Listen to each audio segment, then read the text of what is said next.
Today I'm going to dive into Blender. As I have with all my other videos, I'm going to put them in a folder and list them numerically. That way you can tell which one is older. It's also helpful for me so I can look back at the early videos and have a good laugh. The first thing we need to look at are preferences. And to get there, we need to go to Edit, and then down here at Preferences, and we're going to set up a few things here. The first thing that you need to do is to click on the Interface tab.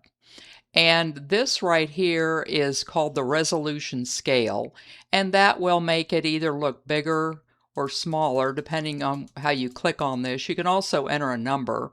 So you can just click on it and notice that how everything gets bigger and bigger. If you're a young whippersnapper with the eyes of an eagle, you can make it small. If you're an old lady waiting for your cataract surgery, you can make it bigger. To me, I think I'm just going to keep it at 1.00, the default. That's what I've gotten used to, and I really don't have any trouble seeing it, even though I am waiting for that surgery. So I'm going to do it here. But if you want to make it bigger, change the resolution, that's how you do that. Okay, now we need to click System, and that's down here. Under System, you need to go to CUDA, and over here you're going to see some of the specs on your machine. Notice I have an NVIDIA GeForce GTX 1650 with blah, blah, blah, blah, blah, and my CPU is Intel i7. So here's your GPU and here's your CPU. What you need to have selected, if it's not already, is your GPU or your graphics card. And when you have that selected, you'll get a lot faster rendering times. So make sure that this is selected. It's supposed to auto-select, but just make sure that it does that. Now we have something that are down here that's called undo steps. Right now there's a 32 in here. And that means that you can go back 32 times, undo 32 times. I'm going to set it to 100. And that means that I can undo about 100 times. You want a lot of steps if you're like me and have that oh crap moment more times than I care to admit. But it's up to you. If you want to keep it the default, that's perfectly fine. It's not going to be terrible. Okay, now, in order to save all this, we need to go to the hamburger menu down here. And what it should do, if you click on the hamburger menu, it should auto-save your preferences. If it doesn't, then just click on Save Preferences, but since it's set to auto-save, when I close this, it should save everything that I've done. So I'm just going to close this. Okay, now we're back to the interface. We were here last week, if you remember, but not really in any organized sense. I was just clicking on things and opening them. In this video, believe it or not, I'm actually going to be more organized. If you want to rotate the view, then what you have to do is to hold middle button on your mouse down. Now, don't push it down right at the top. I have a Logitech mouse with 3 buttons, a left, right, and a middle button, and I also have side buttons. But if you just push the middle mouse button down like that, it may not rotate the way you want. So if it doesn't, then what you need to do is just to click more on the bottom of the middle button and then just hold it down. And as you see, you can rotate your interface around very nicely by doing that. A lot of people like to use their mouse to do that, but as in any program, there are more ways than one to do this. So if you just want it to rotate everything around, then you can use this thing called a gizmo. It's up here with the X, Y, and the Z. And so anyway, I'm holding the gizmo down and then I'm moving my mouse around so that I can move the entire scene around. Now I'm going to unclick it.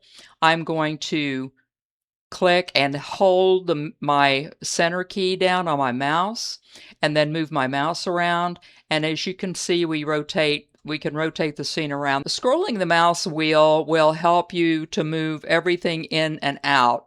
So if I'm scrolling the mouse wheel in and out like that, and that will help you to make your whole scene bigger or smaller, not just the object in the middle.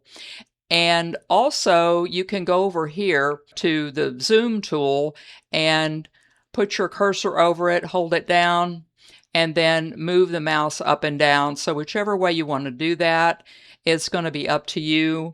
Okay, let's see what else we have to do. Now, you can also, let me see, you can also pan your scene. So right now what I'm using to do this is my mouse. So I'm taking my mouse wheel, and instead of holding down the middle button, I am pushing it to the left, and my scene will move. And if I go to the other side of my middle button and I push it to the right with my fingers, I can move my whole scene to the left or right. You can also do that with the Move the View tool. So you click on that, and then you just move from left to right. I don't know if you can tell, but to me, this is a lot smoother than using the mouse button to do all this. Okay, so scrolling the mouse wheel helps you move in and out. The Move tool helps you to pan backwards and forwards. This gizmo helps you to rotate it all the way around, and you can do the same with the middle key, it's not a key, the middle button on your mouse. Okay, as you can see, like in a lot of programs, there are multiple ways to do the same thing, and over time, I think we'll find out what's right for our particular preferences. Right now, using my mouse button to pan and rotate seems to be harder than using the objects on the right, like the gizmo and these tools over here. But who knows what the future may bring. Hey, you're listening to someone who's never used a trackpad, believe it or not, but we all have our demons to fight and our crosses to bear.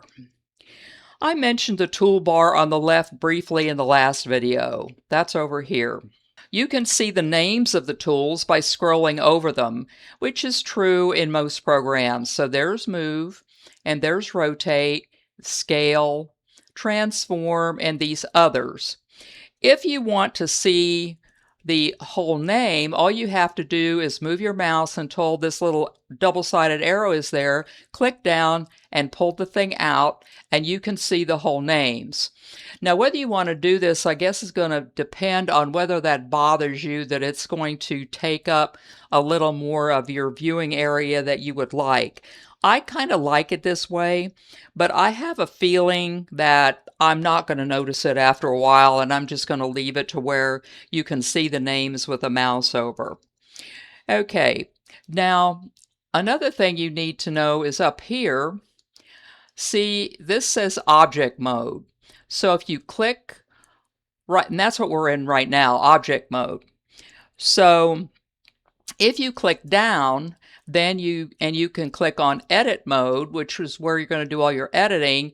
You can click on it, and one thing I want you to notice is that the tools change over here, which is what you would expect, because now we're in edit mode, and these are the tools that you're going to be using in edit mode. And if you don't need them in object mode, obviously you're not going to see them.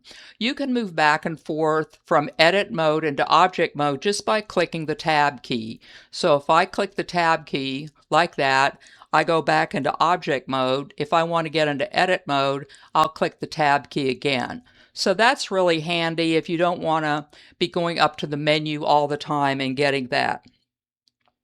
Okay, now we've done some moving around here, and I don't know if this is the same size of the box I had, but if you go back to, if you want to go back to the very beginning before we started moving this box around and rotating it and all that, all you have to do is go click in, and then you'll see this box called General, and then you'll hit General, and then you'll say Don't Save, and it will move back to the way it was when we logged in. Now notice it didn't change this, it left this like that. And I can tell you after using this that if you close this and then you come back into it, it's going to leave it where you had it before. So if you don't want it like that, then just move it back. Just take the arrow and move it back, and then you'll get your tool arrangement back the way you want it. Okay, now let's add some objects. That was fun for me because I really didn't know anything. And where you go to add objects is you're going to go over to the Add an Object icon. And you're going to hold it down until you click the object you want. I'm going to start with a cube, so you would come down and just click on that, and now we have Add Cube.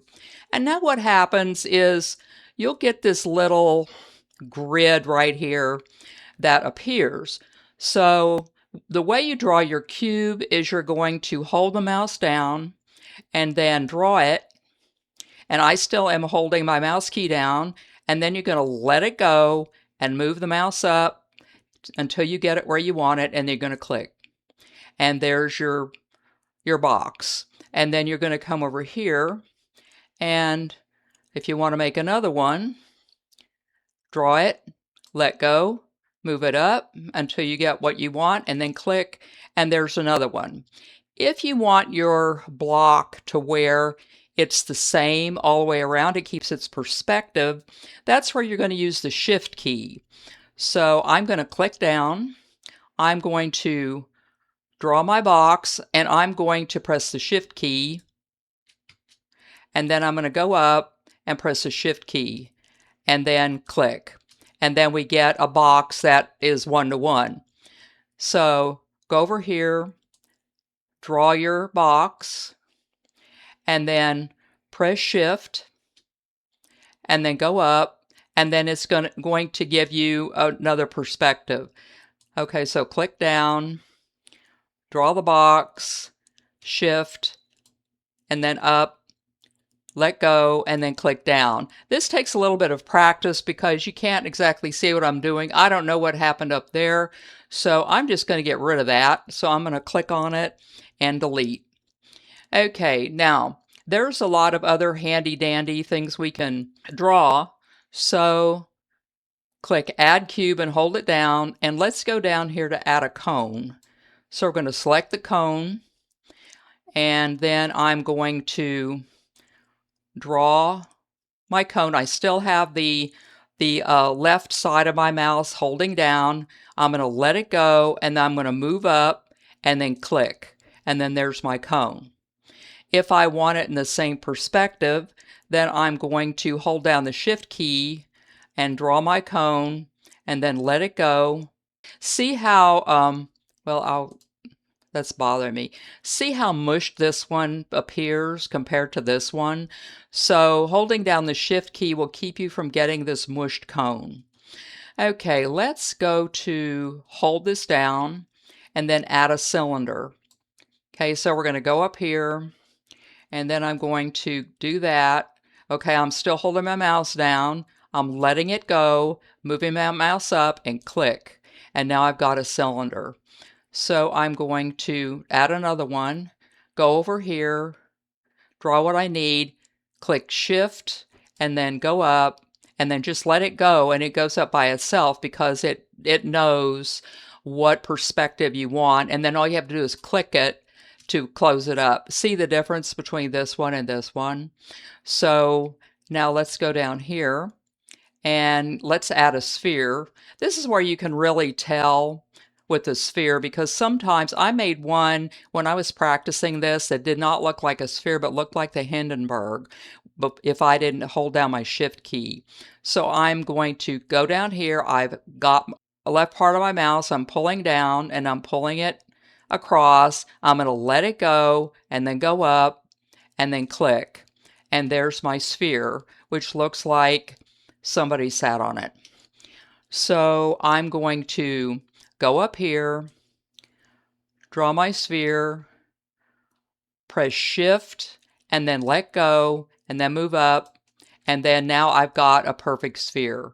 So, And you can see that that looks a lot better than that.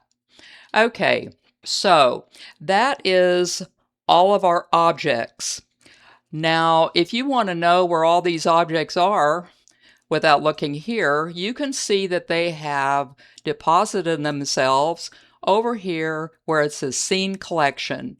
You'll see the camera, which we haven't talked about yet, and here's the cones, the cubes, the cylinder, and there's the light. We haven't talked about that yet either, but all these objects are over here, and as you delete them, they're going to disappear off that right side.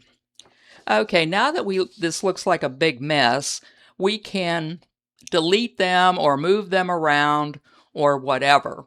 So to delete an object, all you have to do is select it. So I'll do the select box, and I'm going to delete this smush sphere over here. So I selected it, and then you press delete, and like magic, it's gone. If you want to just move it, then you just select it, and you want to select the move tool over here, and the move tool lets you move it in all these directions. If you grab it here, you can just move the whole thing like that. If you want to move it up and down the z-axis, then you do that. If you want to move it across the y-axis, you do that. And if you want to move it across the x-axis, you move it like that. What I want you to notice is up there at the top, the middle top of the screen, it will tell you where this thing is moving to. And it's the same with these others. So if you want to move this, then make sure that you select the middle, and you can move it any way you want. Or you can move it across the y-axis by clicking on that green arrow, or you can click on the z-axis and whoopsie, and move it up and down the z and then the x like that. Okay, now what I want to show you before we quit is something called transform. And that's down here. Well, let me do rotate. Well, no, let's do transform. I clicked on transform, and all of a sudden you have all of this stuff around here. Transform is so that you can move it any way you want or make it bigger or smaller or whatever. So right here, this green is the Y. So if you move across the green, then notice that this will flip across that particular axis. So we're going to let that go there. If you click this red, which stands for the x-axis, then you can rotate it around the x-axis.